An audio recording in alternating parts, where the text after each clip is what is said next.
So on the 65, I was running what I consider high oil pressure. On a cold start, it was at 84, and once it warmed up, it was about 40. That was fine. The problem was that at about 5,000 RPMs, I was at 95. So for every 1,000 RPMs, I was about 20 pounds of pressure, and that to me is too high.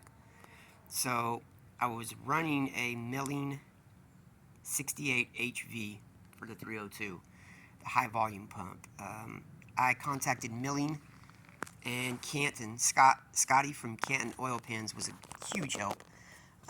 He let me know that the standard volume Milling 68 would be just fine. So this is the oil pump. It's actually pretty cool.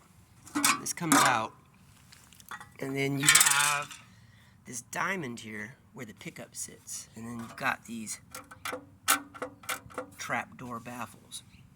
So this is for road racing, right? So when you make hard rights and hard lefts, you turn one direction, this opens up and lets more oil in, and this stays shut so it won't leave.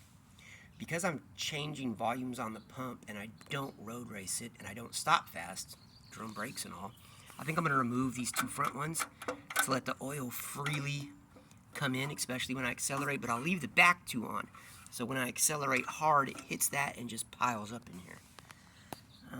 And really, I don't even drive it that hard. Well, maybe a little bit. So anyway, yeah, the bottom of the, once I got this off and took a look, I was hoping, because the oil pan was so big, there might be a girdle under there, and maybe it was a 347. No, it wasn't. But the underneath looked great. It's got Speed Pro pistons, Ford Racing rods. Me and my buddy Matt, we were able to look with the bore cam up at the cam, and yeah, no scuffing. It didn't look like the lifters were gouging or leaving a indentation where they rode along the cam lobes. So all in all, I was, I wasn't even disappointed that there's no girdle. That's fine. But yeah, it looked really good.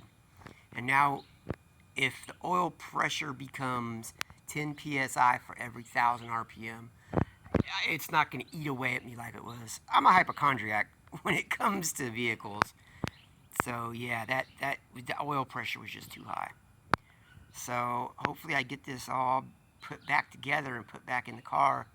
And I'm going to pull some more numbers off there. There's some numbers that were on the crank written in paint marker. They're still there.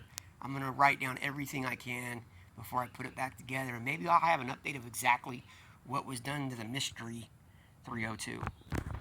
Right on, guys.